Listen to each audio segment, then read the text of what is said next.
Okay, brilliant. Well, welcome to everybody this afternoon. As you say, I've got the lunchtime slot, but normally we've had a few to drink at lunchtime. But if anyone's drinking this early in the day, they've got a serious problem. Yeah, no, they are. I presume that's water, girls. Okay, so what I'm just going to try and do here today is just to give you a bit of an insight as to what the industry road to recovery could look like, and its construction Leadership Council led. They have worked really hard, working also with government, and influencing government is absolutely key in this recovery from this awful pandemic we're in. But also there's a massive opportunity to perhaps get something positive out of a crisis. You know, don't waste a good crisis. And the industry has been desperately needing to reinvent itself and to get rid of the broken business model, deliver. You've heard all day so far people talking about delivering better services, better product, and all the stuff that goes with it. So what I'm going to try and do in this next sort of 25 minutes is just to give you an insight to what the industry in the broader sense has been discussing with government and is suggesting about the recovery, and also about how do we do that with, we're hearing a lot about skills and encouraging youngsters in, and Charlotte's just done a fantastic presentation and enthused many of us that have listened to it. But it's also about really understanding how we get the leaders of the future leaders of our industry prepared for it. Too many of us have ended up being in leadership positions just because we got promoted to our level of incompetence, rather than actually being fully prepared. And I think we're in a position now, as you will get to see as we go through the presentation, to really support the younger generation as they're coming through, those people that will become the future directors and business partners to take us to the next stage. So coming on, the first bit, as I say, is around the roadmap to recovery. I was asked to be on one of the task force, which considering how difficult it was and people were getting used to using Teams and Zoom and the like, it was very impressive how the industry, all of a sudden, having had decades of struggling to collaborate and communicate with different parts of it, suddenly we were having meetings with all sorts of parts of the sector, including clients, consultants, specialists, and so on. And that actually delivered what I think is probably the most cohesive plan that the industry has produced, certainly in my lifetime. I know we've had Latham and Egan and more recently Task, I've forgotten his name for a minute, but the whole idea of us collaborating better and producing better product for our clients has been around for a long time, but collectively we've failed to do that. So what I've done here, and it's just 2 slides that sort of, it's something that is definitely worth, if you haven't already seen it, investigating a bit more. But this is the overall plan, and then I've got, next one is the executive summary.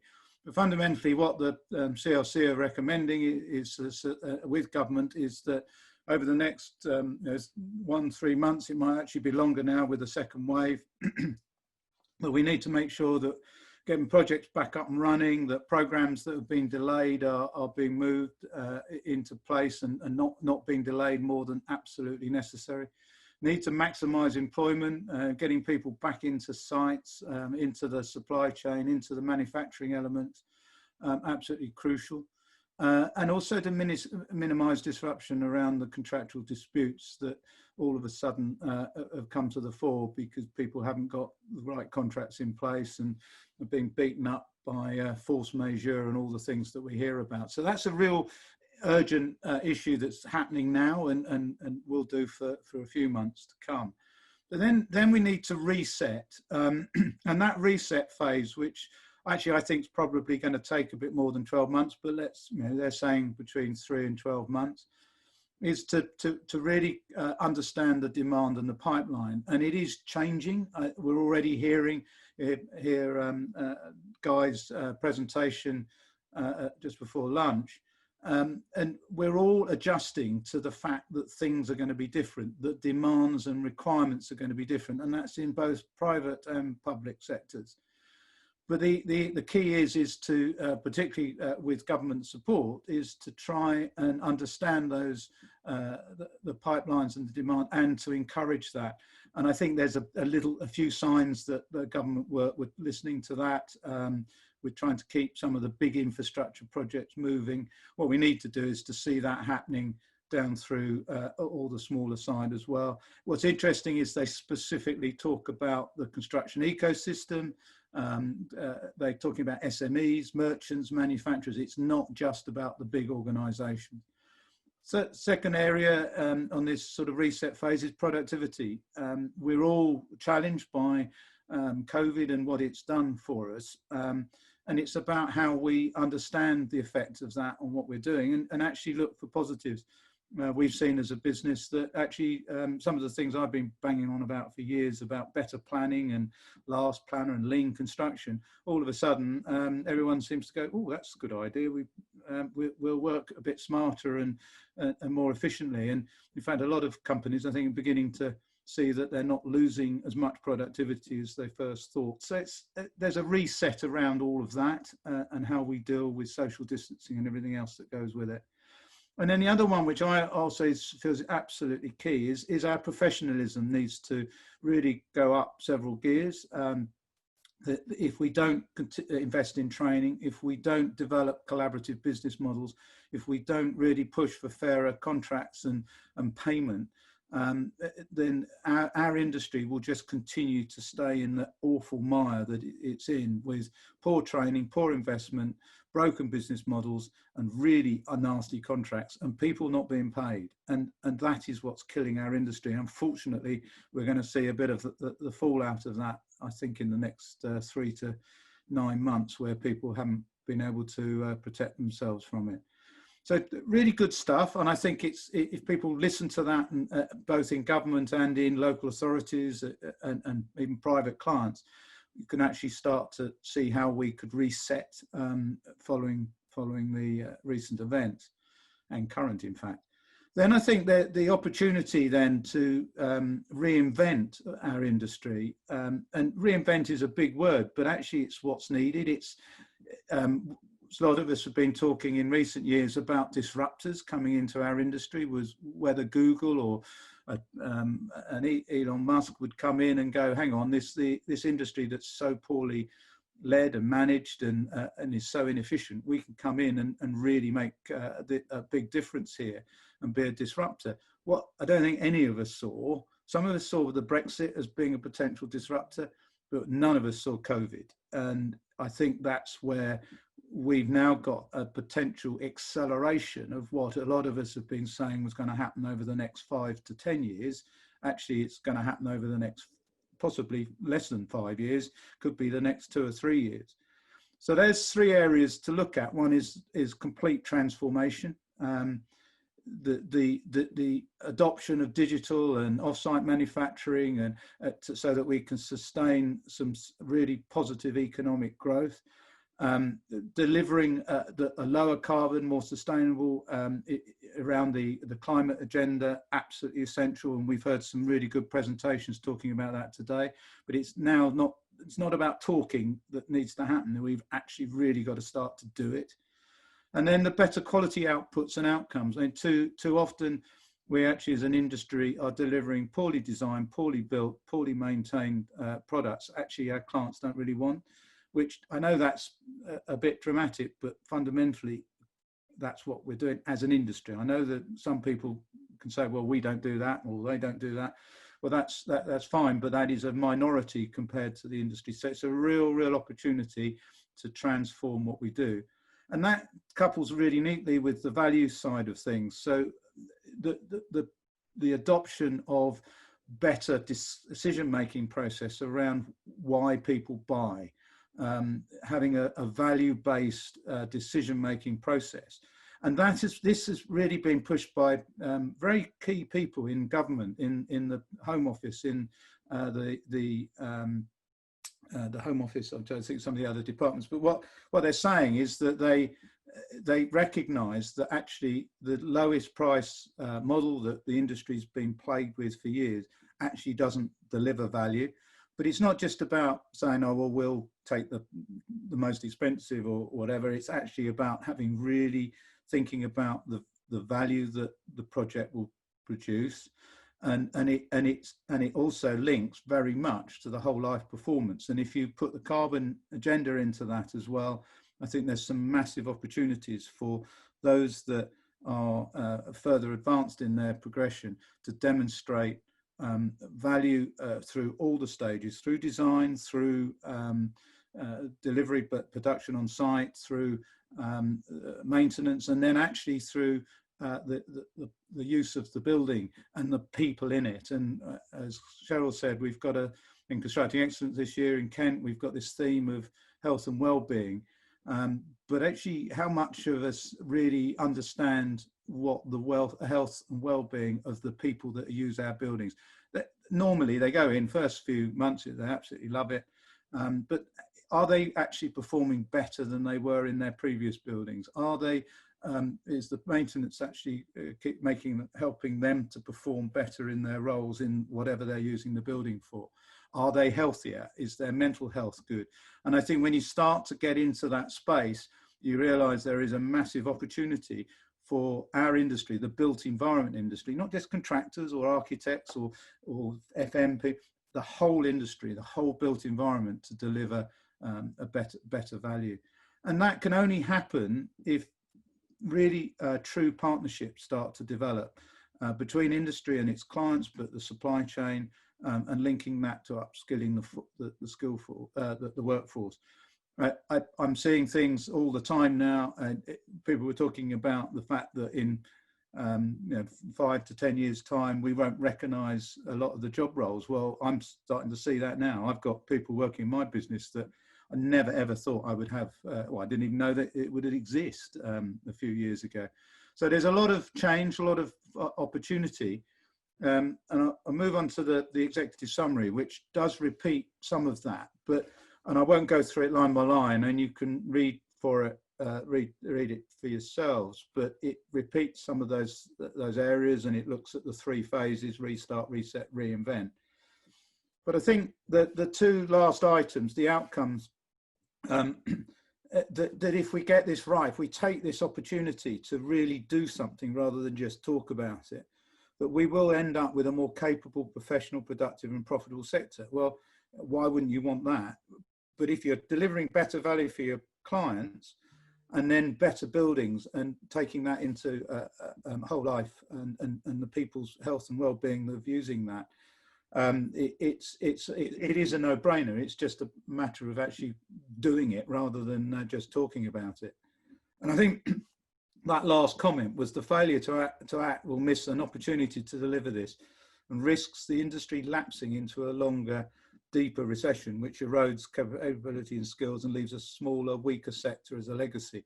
I have a very serious concern, and this is a personal concern, that I'm going to see an industry that I've loved working in most of the time, had a few rough ups and downs with a few recessions along the way. But I really fear that we're heading for a lot of the people, a lot of the companies that we've got used to and consultants in the design side of it, not being there in a year's time. I think it's really sad.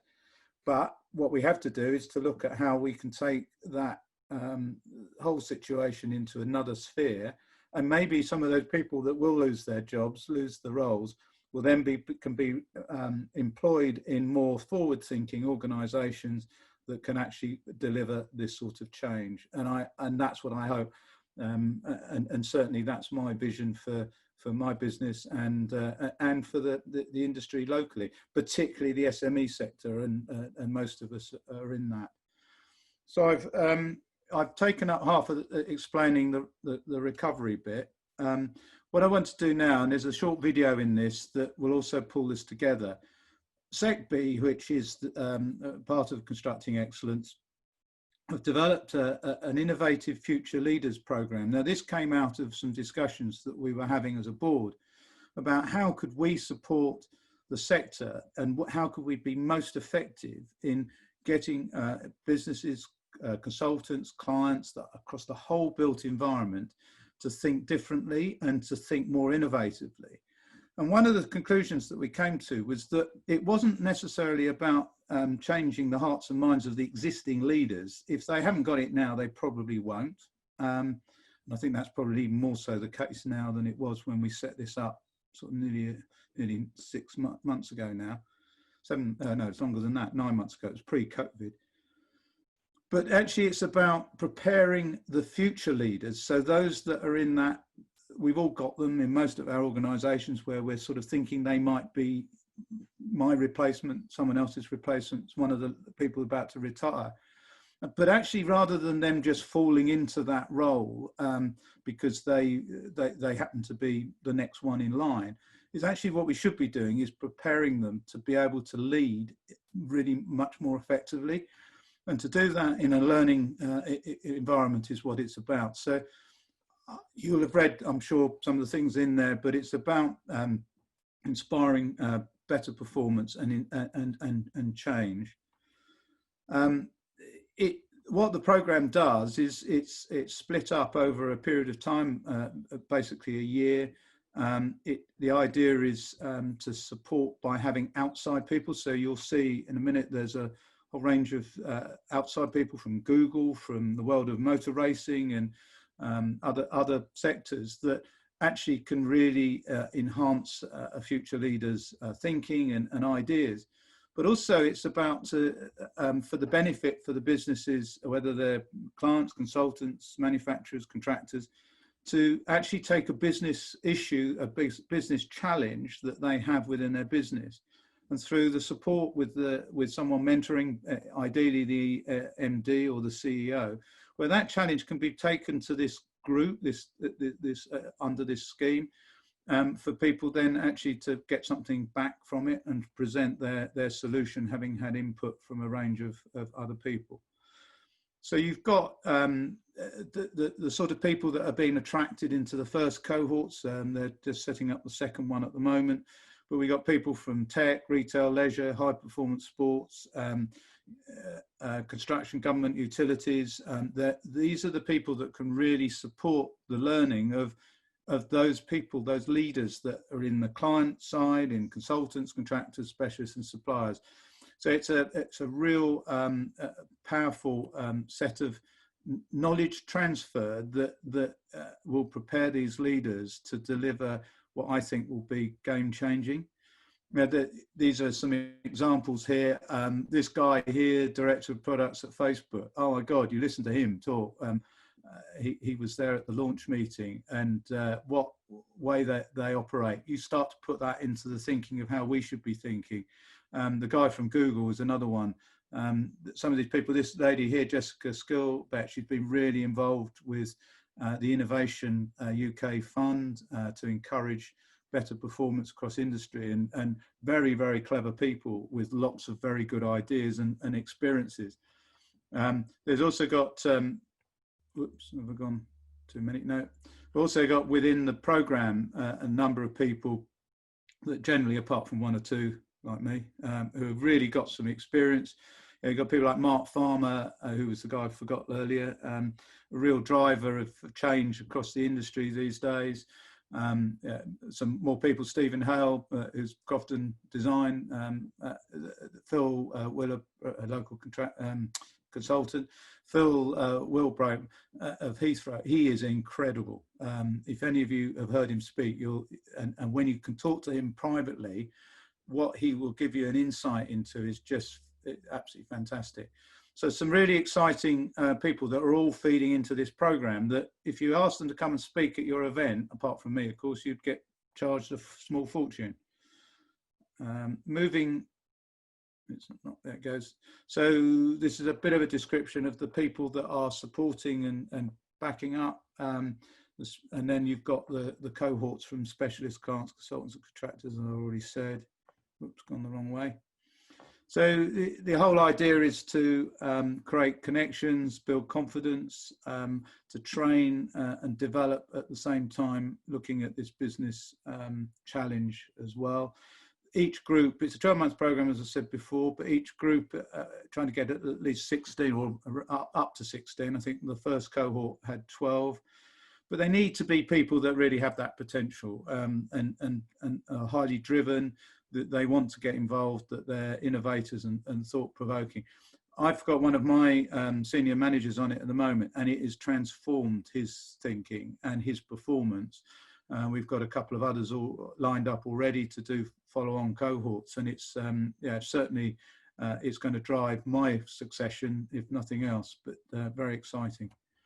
So Sarah Winklez, who some of you will recognise, she is the lead facilitator. She was a former Olympic rower, incredibly inspiring. I sat with her now on a few occasions doing these things, and she's just amazing. And we're very lucky to have her doing this. So I'm going to play a little video. It's only 5 minutes long, but it will just, rather than you hearing me talk, you'll hear a little bit about and give you a taster of what this is all about. So I'll go with it now. Hopefully it'll all work.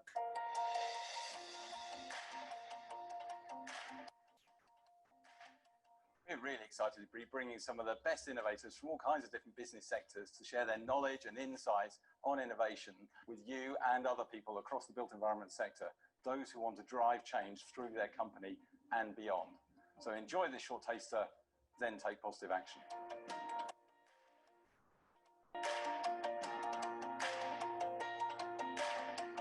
I see future leaders facing all sorts of challenges and opportunities. If I start with challenging, we really have a changing workplace.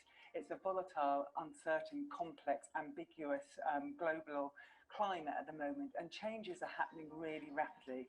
Those that are able to adapt and respond, hear the system and know about those changes are those that will succeed. To me, innovation can be little I and big I. So little I talks about little changes, marginal gains, making sure we're innovating processes, people, systems to create a new product or a better product. And then there's big I. What is the real opportunity to disrupt the marketplace, do it differently, come outside the box and work in a different way? So my experience was as a performing Olympian and then a leader who led Olympic teams and Commonwealth teams across the globe.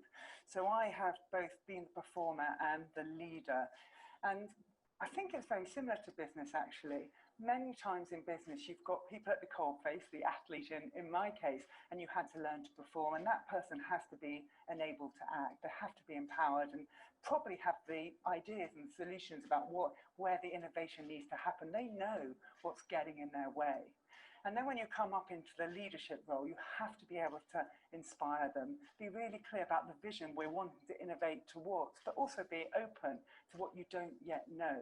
And for me, I've played both those roles. I'm also a huge believer in neuroscience and facilitation and the power of a number of minds. And I know that working in this way with this group, we will learn so much. In IFLP, I'll be the golden thread facilitator. It's my real privilege to start the design and the delivery of this program. I've looked outside the market and inside the market and got some fantastic leaders to really support our participants and help them learn and grow through this process.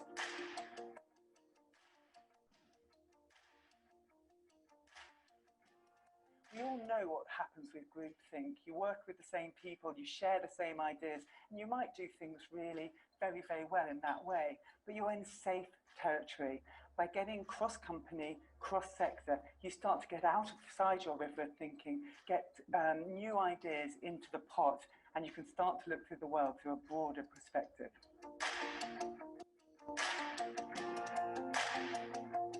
I had a real privilege with innovation to work within the British rowing team and in fact the Olympic team. And in 1996, we came 33rd in the medal table. It was a disaster, if you like, in national pride and sport. What happened then was John Major arranged lottery funding and there was more funding to do better things in sport.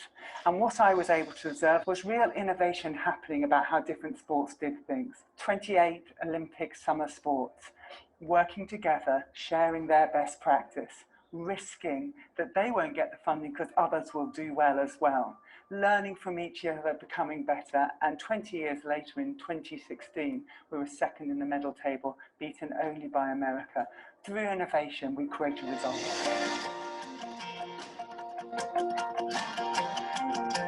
I was selected for my first Olympics and I was like a child. I just needed to be told what I should do and what I could do. And I wanted to do it really well. My body had to shift and change, and I guess that is innovation little I had to learn. But because I wasn't in control of it, I didn't really understand the process. And all I did was work harder rather than work smarter.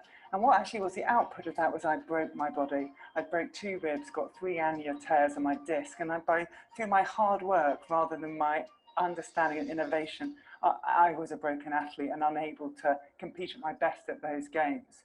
It was a real learning. I had an opportunity to innovate, but I didn't listen enough. I just worked harder.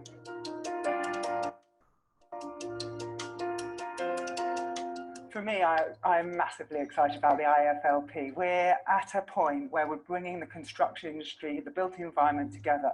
They have a real opportunity to work in a different way, and we're at the forefront of that. These are the early adopters. These are the people who will want to be at the forefront of that. For me, that is exciting. It's now up to the participants and their sponsors. How are they going to lean in, and what are they going to gain?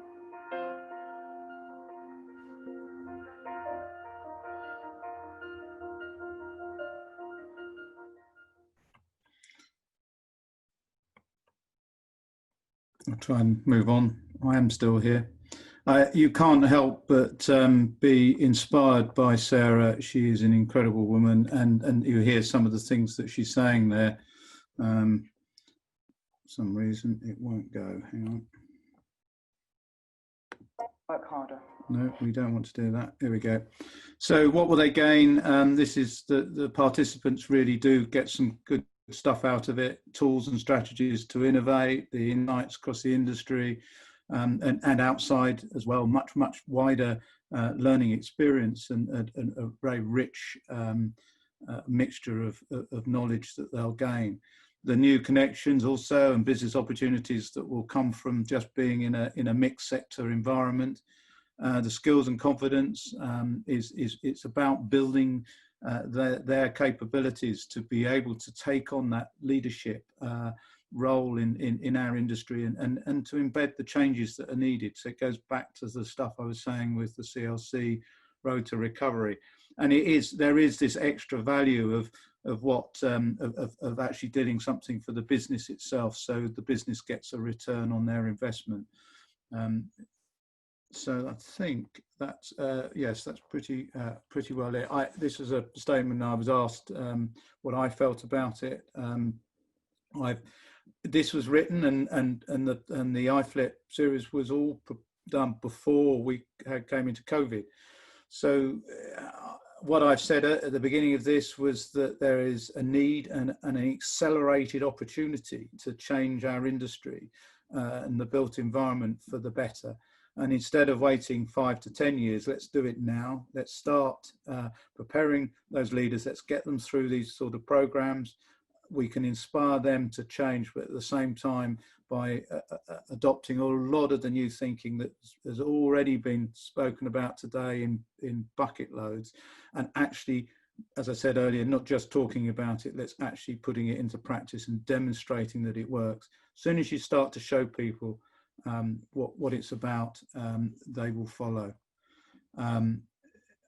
The next series is being selected for late autumn. So please, if people are looking to get people in, it's ready to go, and that series will start in January. It may be a mixture of workshops and both online and hopefully face to face. But it's an interesting program, one that I certainly would endorse, and hopefully will help us all change the industry for the better. So I'm going to stop it there because it's bang on 2 o'clock. Look at that, Malcolm. That was perfect. No one's got any room for questions. Perfect timing. Malcolm, what an inspiring video. Wow. Good, oh, yeah, absolutely brilliant. Yes. Well done with that presentation. Thank you. We have Carly. Do you want to unmute yourself and ask the question, or do you want me to just read that out on chat? Yeah, I can do it. I'm in the office, so if there's any background noise, then I apologise. Hi, Malcolm. Hi, Carly. Hiya.